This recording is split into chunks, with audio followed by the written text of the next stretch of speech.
యానివర్సరీకి అందరికీ శుభాకాంక్షలు.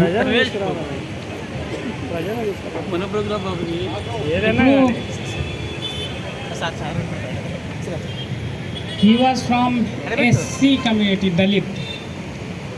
ఇప్పుడు చూస్తే దళిత్ పరిస్థితి చాలా బాగా ఉన్నాయి. కానీ మీకు ఆలోచించాలి, 1924లో పుట్టారు. ఆ టైంలో హిస్టరీ చదివితే మీకు అర్థమవుతుంది హౌ డిఫరెంట్ ఇట్ వాజ్. ఇప్పుడు సేమ్ రోడ్లో సేమ్ స్కూల్లో దళిత్, ఎస్టీ, ఎస్సీ, బీసీ అందరూ చదువుతారు. కానీ ఆ టైంలో చాలా డిఫరెంట్ పరిస్థితి ఉండేది. కొన్ని స్కూల్స్ స్పెసిఫిక్ ఫర్ బ్రిటిషర్స్, కొన్ని schools specific for upper caste, కొన్ని స్కూల్స్లో లోవర్ కాస్ట్ వాజ్ అలౌడ్, కానీ అది కూడా క్లాస్ రూమ్ బయట.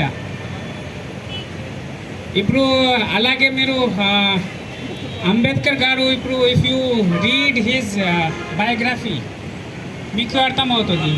ఏమి 10th క్లాస్ వరకు he has never set in a bench. ఆ స్కూల్లో బెంచ్ ఉండేది, ఆ స్కూల్లో అన్ని ఫర్నిచర్ ఉండేది, ఆ స్కూల్లో ఎక్స్ట్రా సీట్ కూడా ఉండేది. కానీ ఆ టైంలో పరిస్థితి ఎలా, he was not allowed to SIT inside the class room.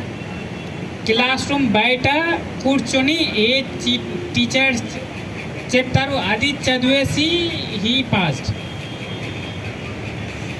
ఆ పరిస్థితిలో అండ్ అప్పుడు కూడా ఇంత చిన్న గ్రామం నుంచి, పెద్దపాడు కర్నూలు గ్రామం నుంచి ఆ పరిస్థితికు అక్కడ వరకు వెళ్తే means to be a lawyer and to be a chief minister, అది చాలా పెద్ద విషయం. And most important, that opportunity